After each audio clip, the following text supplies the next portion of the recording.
রাজবাড়ী সদর উপজেলার মিজানপুর ইউনিয়নের বড় লক্ষ্মীপুর গ্রামে এক পরিবারের ৫টি বাড়িতে হামলা, অগ্নিসংযোগ, ভাঙচুর এবং লুটপাট চালানোর অভিযোগ পাওয়া গেছে। ভুক্তভোগী পরিবারের পক্ষ থেকে সদর থানায় ১৬ জনের নাম উল্লেখ করে এবং অজ্ঞাত আরও কয়েকজনকে আসামি করে এজাহার দায়ের করা হয়েছে। বিস্তারিত দেখুন ডেস্ক রিপোর্টে। রাজবাড়ী মিজানপুর ইউনিয়নের বড় লক্ষ্মীপুর গ্রামে মামলা প্রত্যাহার না করায় এক পরিবারের ৫টি বাড়িতে হামলার ঘটনা ঘটে।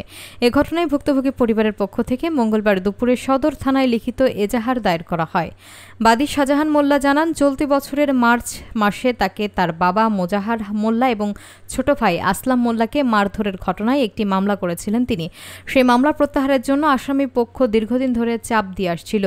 গত ২৮ সেপ্টেম্বর রাতে উল্লেখিত আসামি এবং তাদের সহযোগীরা বাড়িঘরে হামলা চালায়।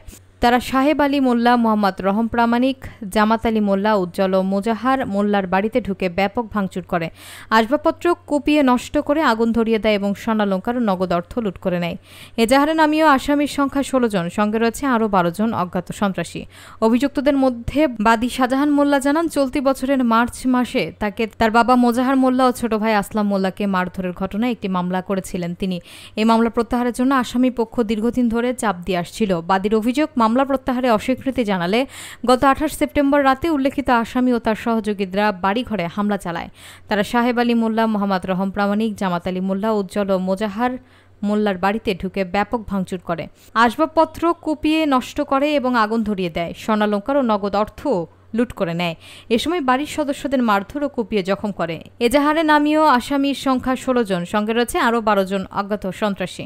অভিযুক্তদের মধ্যে রয়েছে সর্দার পিয়ারুল রনি, পিয়াল, রাজু, আরিফ, আশিক, আব্বাস ফকির, কুদ্দুস, শাকিল, লিটন, রশিদ ও আমিরুল সহ অন্যান্যরা রয়েছে বলে অভিযোগে উল্লেখ করা হয়।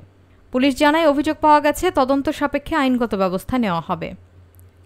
আব্বাস, বসির এরা এবং চাঁদা চাই, চাঁদা না দেওয়ার কারণে এবং আমার বাড়ি ভাঙচুর করে আমার আগুন দিয়ে তারা চলে যায়।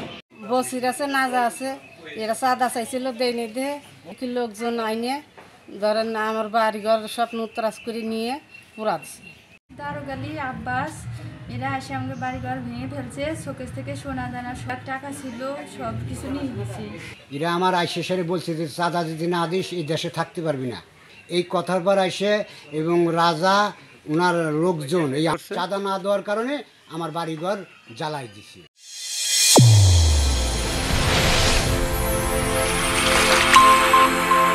চ্যানেল A1 হৃদয়ের স্পন্দন।